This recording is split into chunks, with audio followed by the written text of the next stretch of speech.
செய்தியை பார்த்துக் கொண்டிருக்கிறோம். நெல்லையில் ஐடி ஊழியர் கவின் ஆணவ கொலை செய்யப்பட்ட சம்பவத்தை கண்டித்து போராட்டத்தில் ஈடுபட்ட தாய்மாமன் தீக்குளிக்க முயன்றதால் பெரும் பரபரப்பு ஏற்பட்டுள்ளது.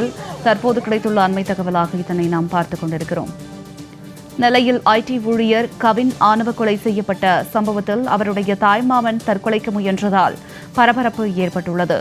கொலையாளியின் பெற்றோரை எஸ்ஐ தம்பதி கைது செய்ய கோரி கவினின் உடலை வாங்க மறுத்து 2ஆம் நாளாக உறவினர்கள் போராட்டம் நடத்தி வருகின்றனர்.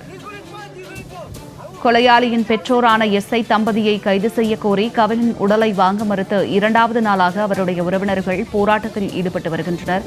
தற்போது கிடைத்துள்ள அண்மை தகவலாக இதனை நாம் பார்த்துக் கொண்டிருக்கிறோம். விவரங்களோடு இணைகிறார் எமது செய்தியாளர் முத்துமோகன். வணக்கம் முத்துமோகன், இது குறித்த கூடுதல் விவரங்களை சொல்லுங்க. வணக்கம் ஜனனி.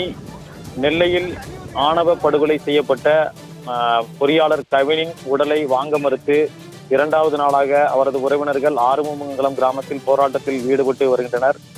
இந்த கொலைக்கு தொடர்புடைய காவல்துறையில் பணிபுரியும் குற்றவாளியின் தாய் மற்றும் தந்தையை கைது செய்ய வேண்டும், அப்பொழுதுதான் தாங்கள் உடலை வாங்குவோம் என கூறி போராட்டத்தில் ஈடுபட்டு வருகின்றனர். இந்நிலையில் 2 நாட்களாகியும் இந்த சம்பவத்தில் காவல்துறையில் பணிபுரியக்கூடிய தம்பதிகளை காவல்துறை கைது செய்யாததை தொடர்ந்து போராட்டத்தில் ஈடுபட்டு வந்த நிலையில் கவினின் தாய் மாமா தனது உடலில் பெட்ரோல் ஊற்றி தீக்குளிக்க முயன்ற சம்பவம், தற்கொலைக்கு முயன்ற சம்பவம் பெரும் பரபரப்பை ஏற்படுத்தியுள்ளது. தூத்துக்குடி மாவட்டம் ஆறுமுகமங்கலம் கிராமத்தை சேர்ந்த சந்திரசேகர், இவரது மகன் கவின். இவர் சென்னையில் பொறியாளராக பணிபுரிந்து வருகிறார். இவருக்கும் நெல்லையைச் சேர்ந்த சுபாஷினி என்ற பெண்ணுக்கும் பழக்கம், சிறுவயது முதலே பழக்கம் ஏற்பட்டு இருவரும் பழகி வந்துள்ளனர்.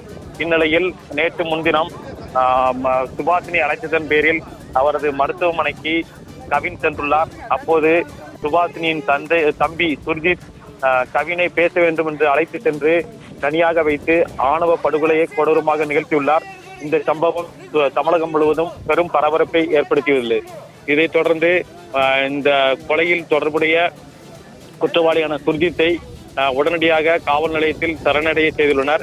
எனவே இந்த கொலை, இந்த சுர்ஜித்தின் கொலை செய்ய தூண்டுதலாக அவரது காவல்துறையில் உதவி ஆய்வாளர்களாக பணிபுரிந்து வரும் அவரது தந்தை சரவணன் மற்றும் தாய் கிருஷ்ணவேணி ஆகியோர் துணையுடனே நடந்து வருகிறது. ஏற்கனவே அவர்கள் கவினுக்கும் மற்றும் அவரது குடும்பத்தினருக்கும் கொலை மிரட்டல் விடுத்துள்ளனர். எனவே அவர்களை உடனடியாக கைது செய்ய வேண்டும், அப்பொழுதுதான் தாங்கள் கவினின் உடல் வாங்குவோம் என்று போராட்டத்தில் ஈடுபட்டனர். நேற்று காவல்துறையினர் 24 மணி நேரத்தில் அவர்களை கைது செய்வோம் என தெரிவித்தனர். ஆனால் இதுவரை அந்த காவல்துறை தம்பதிகளை கைது செய்யவில்லை. இதைத் தொடர்ந்து 2வது நாளாக தொடர்ந்து கவினின் உடலை வாங்க மறுத்து ஆறுமுகமங்கலம் கிராமத்தில் அவரது உறவினர்கள் மற்றும் பல்வேறு அமைப்புகளைச் சேர்ந்தவர்கள் போராட்டத்தில் ஈடுபட்டு வருகின்றனர். இந்த போராட்டத்தில் ஈடுபட்டு இருக்கும் போது கவினின் தாய் மாமா காவல்துறையினர் உரிய நடவடிக்கை எடுக்கவில்லை. தாங்கள் கவினுக்கும் சுபாஷினிக்கும் உள்ள பழக்கம் மற்றும் அவர் செல்போனில் சேட் செய்த தகவல்களை கொடுத்தும் அவர்களை கைது செய்ய மறுத்து வருகிறார்கள் என கூறி அவர் தனது உடலில் மண்ணெண்ணெய் ஊற்றி தற்கொலைக்கு முயன்ற சம்பவத்தால் பெரும் பரபரப்பு ஏற்பட்டது.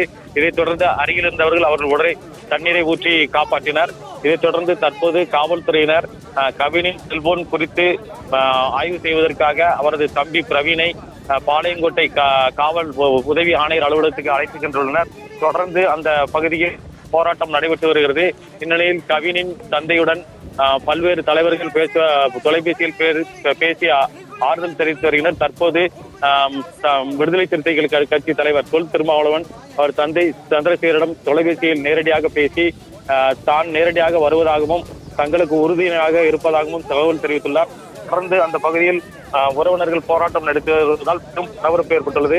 தங்களுக்கு அரசு நிதி உதவி எதுவும் தேவையில்லை, எங்களுக்கு நீதிதான் வேண்டும், காவல்துறையில் பணிபுரியக்கூடிய குற்றவாளியின் தந்தை மற்றும் தாயை உடனடியாக கைது செய்ய வேண்டும், அப்பொழுதுதான் தாங்கள் உடலை வாங்க வேண்டும் என்று அவர்கள் தொடர்ந்து போராட்டம் நடத்தி வருகின்றனர். ஜனனி.